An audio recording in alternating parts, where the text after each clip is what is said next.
Kun raadiyoo sagalee Oromooti. Raadiyoon sagalee Oromoo torbanitti guyyaa 3 wixata roobii fi sanbata galgala keessaa sa'a 7 hamma 7 walakkaatti kan isiniif darbu. Tamsaasni dambalii gabaabaa meetir baandii 16 yookaan kiiloo heerzii 17,850 fi karaa intarneetii oromovoice.org darbu kun amma jalqaba. Kun raadiyoo sagalee Oromooti. Akkam oltan dhaggeeffattoota keenya kun raadiyoo sagalee Oromootiin kan isiniif darbaa jiru sagantaa keenya kuraannala 14 bara 2015ti. Qophiin keenya har'aa kaayyoo fi waarii mariiti. Qophii kaayyoo keessatti sagantaa aartii Oromoo kan Ameerikaa Siyaatil keessatti amajjii 31 bara 2015 dhiyaate irratti kan xiyyeeffate kutaa tokkoffaa isiniif dhiyeessina. Waarii marii keessatti immoo gaaffiif deebii dura taa'aa hawaasa Oromoo Minnesotaa waliin taasifame isiniif dhiyeessina. Dursa kan dhiyaatu oduudha. Kan isin keessummeessu Lalisee Odaajooti. Amma oduu har'aaf gara dastuudiyootti isin dabarsa.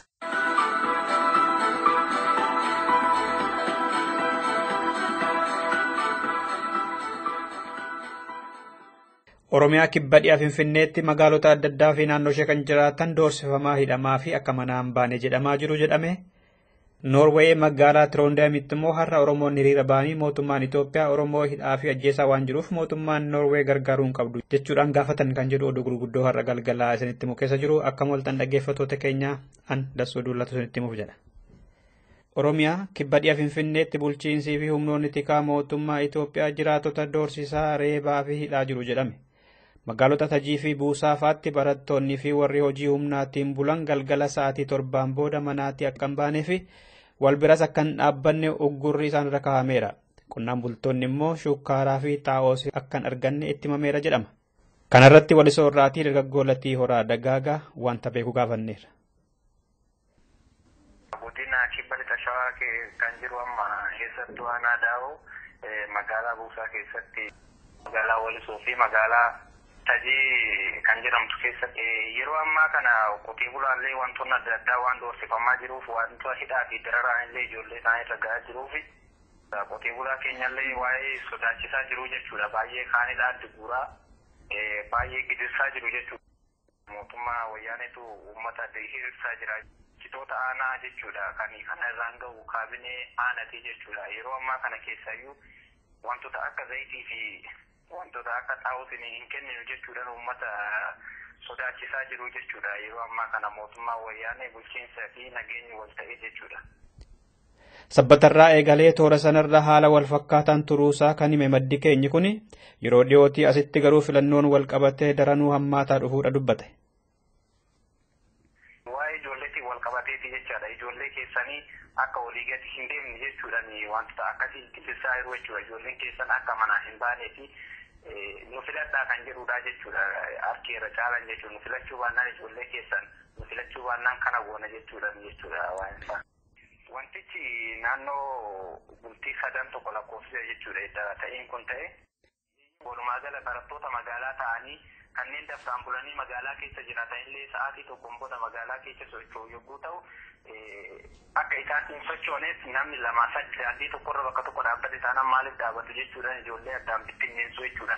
Kanneen kaan immoo reebichaan ijoolleen babbaqachaa sa'aatii 1 booda deemanillee waa bitachuu hin danda'anii jechuudha. Ijoolleen barattoonni walumaa gara warra dafqaan bulaa jechuudha. Oduu wal fakkaatuun barattoonni yuunivarsiitii fi kolleejjii baratan boqonnaa walakkaa waggaaf yeroo gara qe'eetti deebi'aa jiran kanatti bulchiinsaa fi poolisootaatiin gaafatamaa jiru Oromiyaa bakka adda addaatti. Oduun raadiyoo sagalee Oromoo ga'e akka jedhetti Jimma, Aggaaroo, Limmuu, Amboo, Incinnii, Naqamtee, Qumbii, Waamaa, Hagaloo, Anfilloo, Shaamboo, Adaamaa, Asallaa, Bulee Horaa fi Shaashamanneefaatti barattoonni waamamanii filannoo akka hin gufachiifneef jedhamanii akeekkachiifti kennamaa jira. Kana malees billittoo filannoo fudhadhaa fi fincila diddaa gabrummaa qeerroo keessatti kan hirmaanne itti himamaa jira. Oromoonni biyya Noorweey magaalaa Tiroondaamii fi naannoo ishee jiraatan har'a Tiroondaamitti hiriira bahanii mootummaan Itoophiyaa Oromoo hidhuu fi ajjeesuu akka dhaabu gaafachaa oolan. Mootummaan Oromoo diina inni kaa godhatee shororkeessaa fi tarkaanfii suukanneessaa irratti fudhataa jira jechuudhaan Noorweey akka isaan gargaarres gaafatani.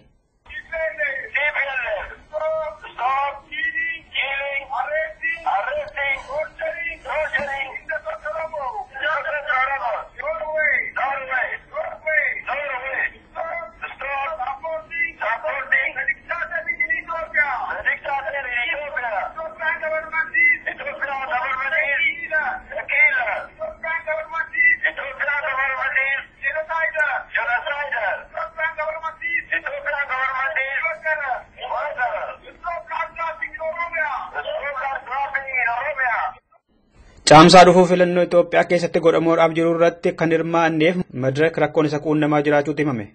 Kadhimamtoonni fi maatiin yookaan immoo deeggartoonni isaanii Oromiyaa fi Kibbatti doorsifamaa lafti isaanii irraa fudhatamaa fi tajaajila fayyaa dhorkatamaa jiru. Oduun raadiyoo sagalee Oromoo qaqqabee akka jedhutti Kibba keessa Aanaa Burjii Gandabaldii ishee keessatti Walaayittaa Sooddot, Oromiyaa Dhiyaamoo Gullisoot, Lubbaa Booraa Gachii Baroochoo, Baddalleetti Horroo Guduruu Jimmaa Gannatitti, Jalduu Qallem Mallagoo fi Bulee Horaafaatti miseensonni isaanii hidhamaa lafti irraa fudhatamaa fi loon isaanii tajaajila fayyaa dhorkamaa jiru jedha oduun nu gahe. Dhumarrattis Mooyyaalee gama Keeniyaatiin jiru bakka bu'anii miseensa caffee Keeniyaa akka turan obbo Filiip Godaanaa kaleessa galgala mana isaanii keessatti ajjeefamani. Obbo Filiip Godaanaa ganama barii akka sa'aatii achiitti lamarratti namoota hidhatan 4 mana itti seenanii isaan ajjeesan. Jarreessuun saamtota ta'uu fi dubbichis poolisiitiin duukaa bamaa jiraachuudha hime maddi oduu Keeniyaa Standard jedhamu. Dhaggeeffattoota keenya oduun har'aaf qabnu kanumadha. Sagantaalee hafan waliin turtii gaarii.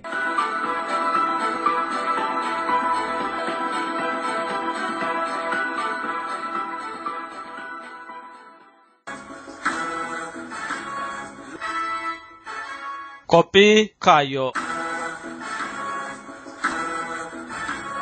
Akkam oltan dhaggeeffattoota keenya kun torbaan isaatii kana kan isiniif dhiyaatu qophii kaayyooti. Qophii kaayyoo har'aa keessatti gara Ameerikaa kaabaa magaalaa Siyaatil singeessina.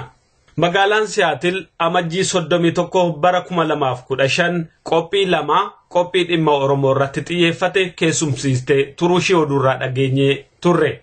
Qophiin qophaa'e kun fiilmii haaraa afaan Oromoo irratti hundaa'ee qophaa'e kan Asaantii jedhu agarsiisuu fi konsertii muuziqaa afaan Oromoo kan weellistoota 3 fi taphataa meeshaa muuziqaa tokkoon qindaa'e kan guyyaa tokkotti bakka 2tti simachuuti.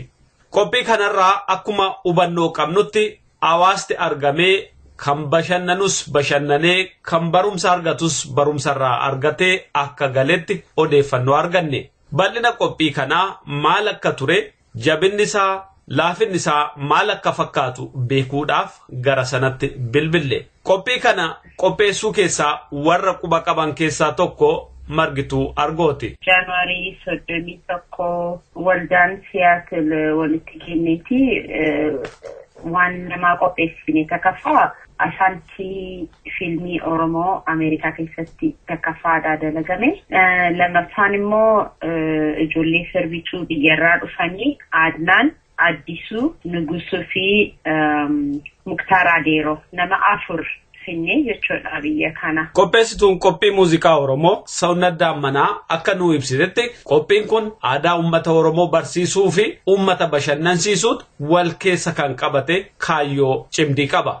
Uummata Oromoo bashannansiisuudhaaf anaaf Margituu Argoo yaanne guyyaatti namni Portland Vancouver jirullee dhufee wiikeendii san bashannana jennee guyyaa saniif Asaantii muuviidhaa fi konsertii Oromoo qopheessinee turre. Eenyu faayidaa argame qophii ati qopheessite irratti? Qophii ani qopheesse irratti Adnaan Muhammad, Addisuu Furgaasaa, Nugusuu Tamiraatii fi kiiboordistii Muktaar Hadiirootu argame. Akkam ture amma qophii isaa yeroo qopheessitan yeroo baay'ee sitti fixee dadhabsiisaa ture maal fakkaata ture mee nu ibsime?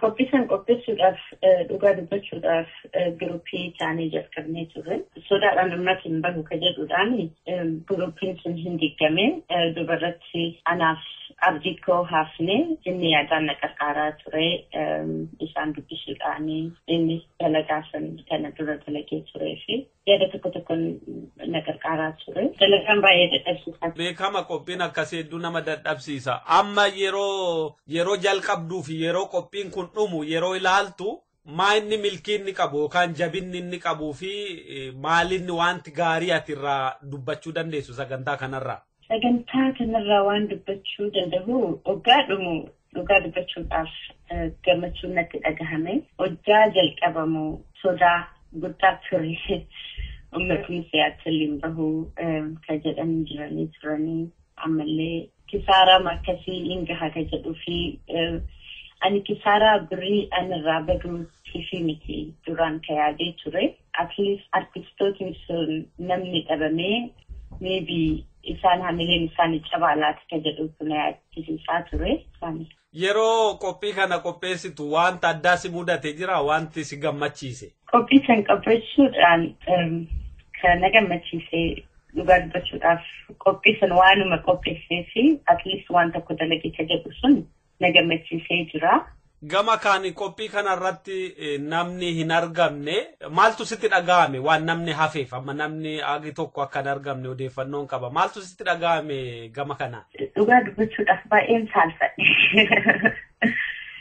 Qaanyii guddaadha because ummatni Oromoo sirbitootni Habashaa dhugaa dhufanii hin argaa Facebook irratti as Siyaatil magaalaa keessaa dhiisi Portland irraayyuu hin dhufanii turani. Qophii Habashaa seenuudhaafi keenya immoo waggaa dhufu bahuu isaaniitiif baay'een saalfadhe isaantu nuti uffata. Otoo qophii kana amma lammata irra deebitee qopheessite wanta ati wayyeessitu jira?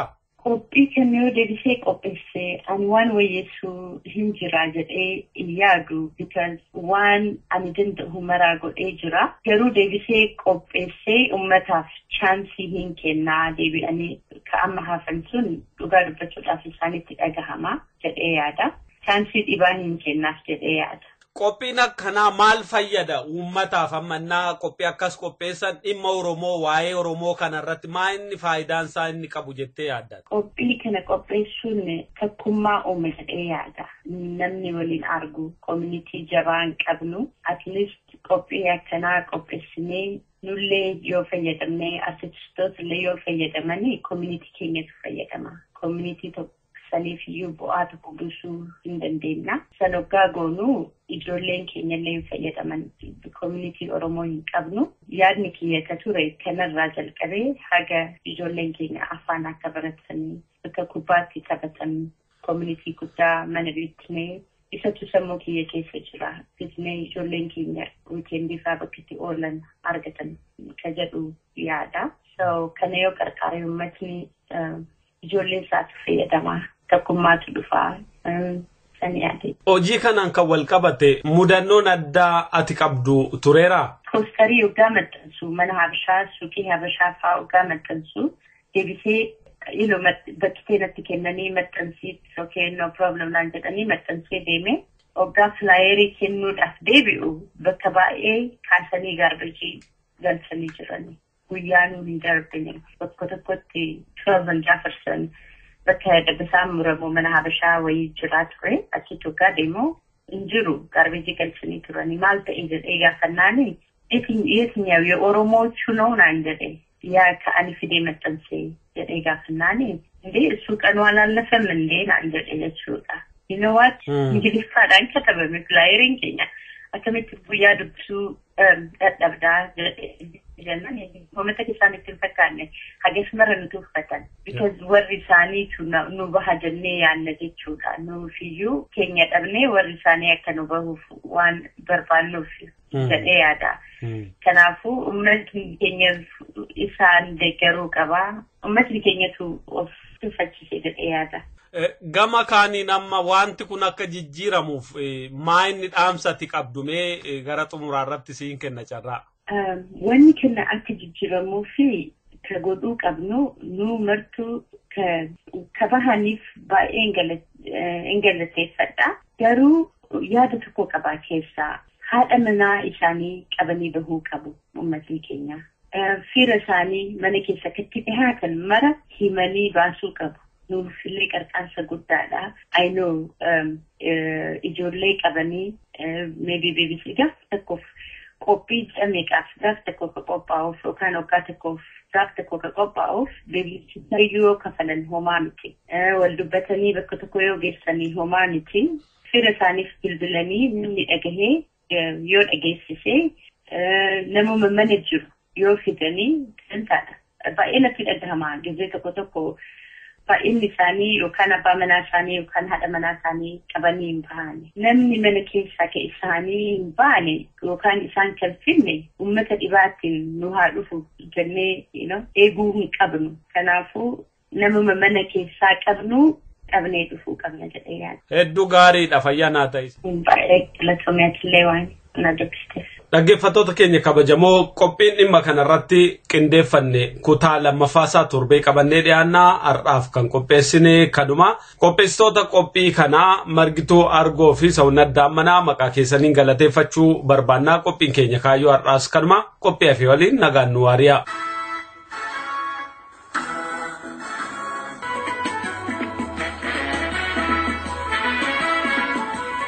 Dhaggeeffattoota keenya kabajamoo akkam ooltan kun qophii waarii marii qophiin waarii marii torbanetti guyyaa tokko isiniif dabru amma calqaba qopheessee dhiyeessaan Jamaal Ibrahim.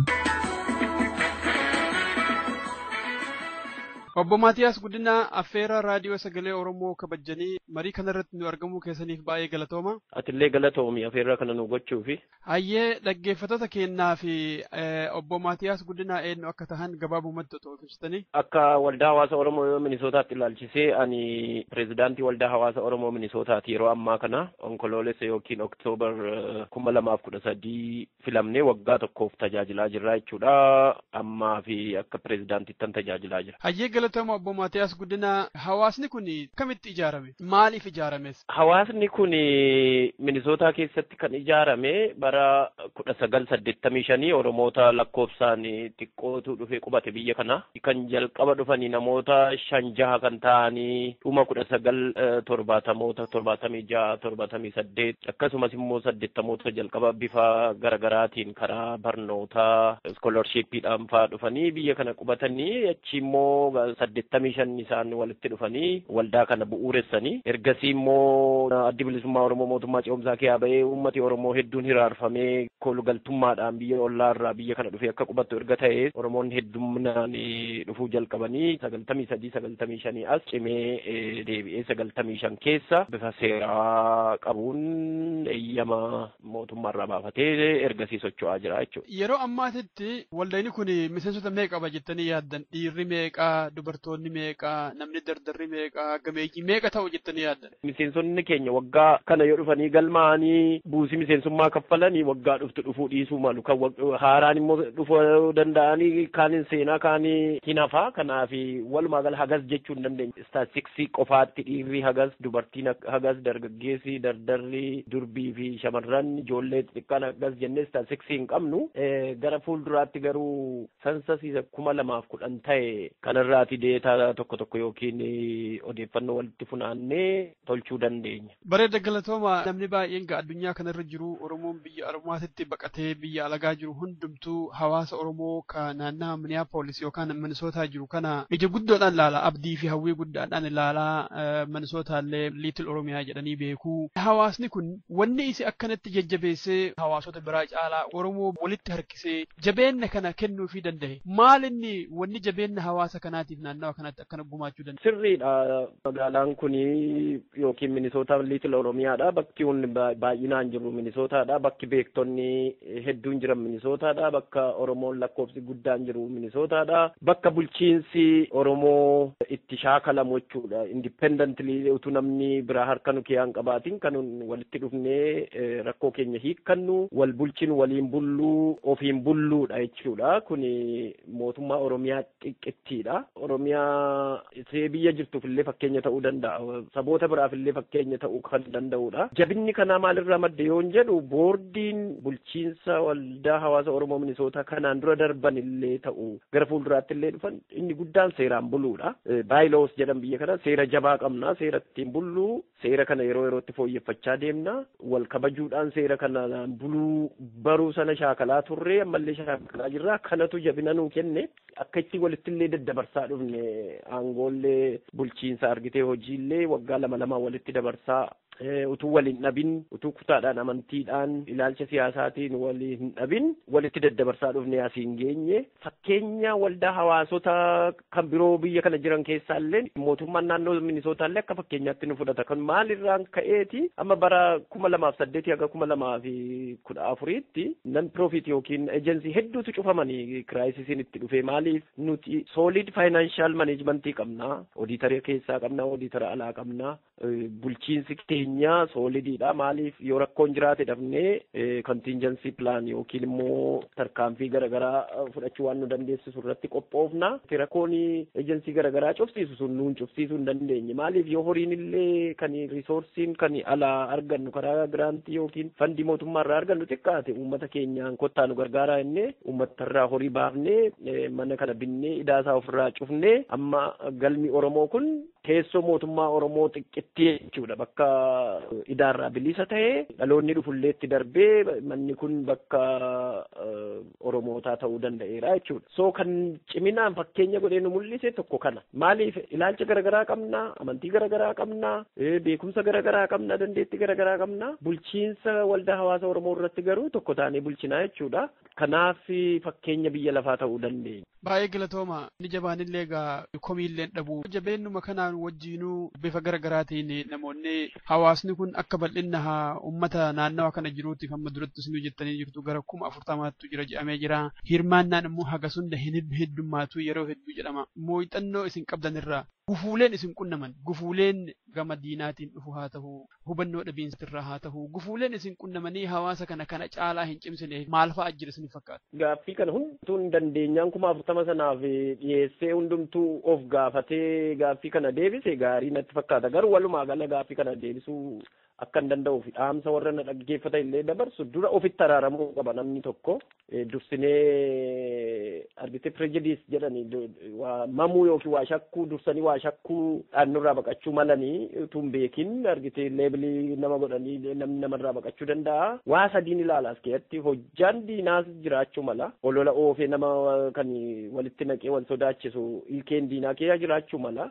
Kaan immoo hubannoo dhabuurraan ta'uu mala. Sadaffaan immoo dhufanii waan hojjennu arguu dhabuurraan mala jechuudha. Amma fakkeenyaaf boordiitti dhufanii utuu hin filamin dura warri ala turanii boordii keessa erga seenanii booda waan hojjennu akkaataa itti hojjennu gaafa argani waaw jedhaniiti dinqamanii dinqii hedduu argu waan achi keessa deemaa jiru jechuudha. Egaa ilkee diinaa wal taaneeti keessaa buqqisuu dandeenya ofirraa eeguu of leenjisuu of tiksuu wal tiksuu akka kanatti ofirraa eeguu danda'ama. Kabiraan garuu utuu hin beekin isa dogoggoree nutti dhufuu malee kabiraatti nu hubatuu fi kottaa waan hojjennu laalaa kottaan wajjin haasaa waan argaa jiru hundumtuu poozitiiviidha. Yaanni namni qabu ilaalcha wayyoominaa ilaalcha waan gaarii hojjechaa jirtu amma socho'aa jirtanii akkas gochaa jirtanii waan nun hojjennu argitee nu galateeffatanii yaada tokko nu kennanii numan argaa.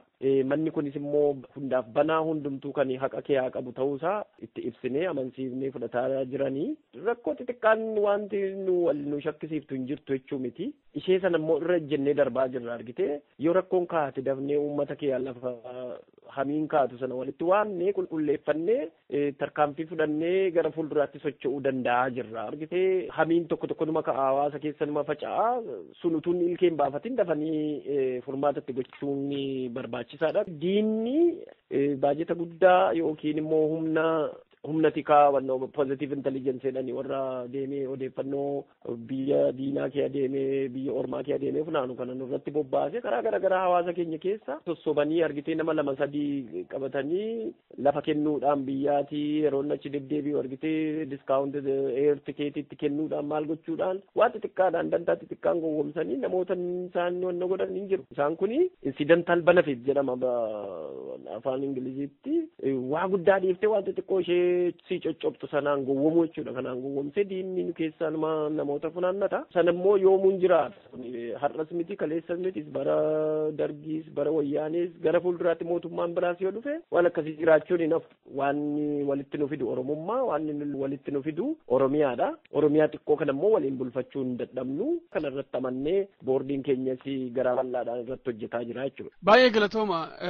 Dhimma kana eega kaaftanii gaamma dhiyeennuma kana mootummaan wayyaanee ergamtoota isaa biyyoota garaagaraatitti ergee biyya Awustiraaliyaa keessatti mormiin yeroo 2 argisiifamee walgahiin isaaniitu gaggeeffamuu hin dandeenye kasaaranii galanii Kaanadaa keessatti akkasuma ture. Jarmanitti illee Firaankfurt fa'aatti illee akkasii Minisootaan addunyaa guutuurraa ija bareedaa fi gaariidhaan laalu mormii gaarii argisiisee hiriira hin baane wanni jedhu komiidhaan sooshaal miidiyaa kanarratti ni haasawama. Wanni kun dhugaadha moo yoo dhugaa ta'e akkamitti qindeessitaniitti mormiin bahuu dadhabame maali sababaansaa? Sirriidha waan itti kaafte kun nus akkasuma dhuunfaatti haa ta'u akka boordiitti illee gaaffiin garaagaraa nutti dhiyaatee mariillee irra teenyee sanbata darbe kana xumurannee kaane sirriidha hiriirri qindoomnaan hin baane garuu rakkoon maaltu ture waan tiktok argitee uummata Oromoo biyya jiruufis biyya addunyaarra jiruu fi waan kana dhaga'uu fi waan ani ibsuu na barbaachisu ibsallee itti daballee numa baafna fuulduratti illee tooftaa jijjiirte wayyaaneen Awustiraaliyaa irratti waan ka irraa jalqabanii maal jedhanii tooftaa jijjiiranii nuti quba utuu hin qabaatin jimaata ganamaa Minisootaa galee namtichi ergamaan isaanii kuni nuti immoo boord riitiriit yookiin gamaggama boordii kan waggaadha ji'a dura beellama qabannee horii kaffallee hoteela qabannee uummata keessaa beektota keessaa abbootii dubartoota jaarmiyaalee siyaasaa jaarmiyaalee amantii jaarmiyaalee miidiyaa garaagaraa hundumaa gara jaarmiyaalee 18 fi jaarmiyaalee amantii 4 gara nama 50 olii waamnee walgahiirra turre sa'aatii 9 aga sa'aatii 3tti beellama qabannee hoteela turre utuu nuti hin dhagahin lo'ee dhufe argitee jimaata biyya kana seenuunsa kan dhaga'ame nuti yeroo hiriira baafnu uummata keenya keessa argitee waamneeti uummata waamnee mariisifnee murtii uummataatiin baana yeroo nuti utuu yeroon argatin dhokatee seene walgahiillee dhokatanii qopheeffatanii milkaanii godhatan walgahii kana utuu hin ta'ini gahii isaaniiti injifannoon xumuratan utuu hin ta'in hamma dandeenye tattaafanneerra garuu bifa qindaa'een uummati argitee dursee murteeffatee bakaa fi sa'aatii yeroo murteeffatee beeksisa baafnee ittiin socho'aniin ture sana gamaggamnee gara fuulduraatti tarkaanfii maaltu fudhatamuu qaba tamittiin si'a lammataallee waan akkasii mudate ariifannoodhaan irra ooluu dandeenya kan jedhu irratti ejjennoo irra geenye dabarre torbee darbe egaa argitee akkuma siin jedhu amma fakkeenyaaf yoo waa bittu yoo kuntaala dinnicha kuntaala guutuu tokko keessaati tortoraan tokko jiraate tortora sana irra keesse waan jooniyaa sana keessa jiru inni qulqulluun jooniyaa guutuun sun hin mul'atu jechuudha kanaaf nu keessa hawaasa keessa namni tokko dhaqee warra Ogaaden ijjin eerpoortiitti dhaqee dhokateeti hawaasa maqaa dha'ee simateera namni kun anillee erga darbeen torban kanan dhaga'e arge viidiyoosaa yeroo dhaqee simatu hawaasa maqaa dha'ee simata namni kun hawaasa nama bakka bu'us miti nama hawaasa keessattis beekamu miti individuaalii namooti beekuu danda'anii an nama kana viidiyoo sanarraan arge uummata Ogaadenii fi uummata saboota biraa saboota bicuu waliin simate keessa duukaa dhaqeeti hawaasni Minisootaa hayyuu dureen keenya maal jedhee namicha maqaa dha'eeti yeroo simatu argite namooti yeroo viidiyoo sana arganii hawaasa Minisootaa se'anii rifatanii malee hawaasni Minisootaa namicha hin keessumsiifne hin keessumsiisus kan diina Oromoo ta'e akka inni mootummaa Itoophiyaaf ergamtu ta'ee dhufe hawaasni kun hin hubata inni kun uummata dogoggorsee naanillee dhuunfaadhaan argitee dhaamsa garaagaraa namooti Awustiraaliyaadhaa Awuroopaadhaa Kanaadaadhaa biyya garaagaraa irraa natti ergaa turan sirriidha akka Awustiraaliyaaf akka Jarmanii akka Kanaadaatti hambisiisuu hin dandeenye maaliif asitti biyya sodaatan waan ta'eef tooftaa jijjiiranii jechuudha gara fuulduraattis akkasuma tooftaa jijjiiranii dhufuu malanii argitee addana gara Tigiroonni uummati dhaloonni Tigraay kan ta'an deeggartoonni isaanii gara nama 500 olii akkana jiranii nuti simma beekna akkuma isaan nu qoratan isaaniin hin qoranna uummati immoo argitee saba garaagaraa kan deeggartoota isaanii ta'an isaan lafa kennuudhaan lafa Oromoo cicciranii hiruufiidhaan ittiin gowwoomsaa jiran baay'ee jiranii gara fuulduraatti illee akkasuma dhokatanii dhufuu malanii nutu qophaa'ee tooftaa isaan caalu tolfatee gara fuulduraatti kaayyoo isaa ittiin deeman kana fashalsiisuutti qophaa'uu qaba inni kanaan duraa inni argitee waan hatattamaan nurra ba'anii fi nuti akka Kanaadaaf akka Awustiraaliyaatti ittiin qophaa'in waan kun argitee dhufee asitti ta'ee waan deebi'eef Oromoonni hedduun mufataniiru garuu waan kun waan intentionaalii ta'e utuu hin ta'in waan yeroo sardamaa sana keessatti jarri dhokatanii dhufaniif utuu nuti hin argin wannoo keenya ala argitee force majeure jechuudha humnaa sababa humnaa oliitiin utuu nuti hin argin wanni kun gaaga'ama ta'uu danda'eera garuu fuulduratti akkuma nama duraatiin jedhe sana amma jooniyaa guutuu waan gaarii qabu sana baad appilii kana of keessaa baasuu danda'uun nurra jira hawaasni isa tortoraa jechuu turre jira isa fayyaadha isa sanyii ta'uun immoo sanyii jechuu turre jira jechuudha kanaaf dinnicha tortoraa jooniyaa guutuu keessaa tokkicha of keessaa baasanii qulqulleessaniiti argitee gara fuulduraatti maaltu ta'uu qabaadha walgahii asitti ta'e keessa mootii karaa gara tooftaa garaagaraatiin seenantu jiranii ka'uun wayyaaniin as keessaa yookiin OPDO'n yookiin mootummaan Itoophiyaa ijaarratee qabu keessa namoota 40,000 keessa namoota 20 ta'uu malanii jechuudha. Kanammoo eessattuu lafatti hambiftu miti haaluma adeemsa jireenya biyya lafaati. Yeroonni kuni tooftaadhaan bitamanii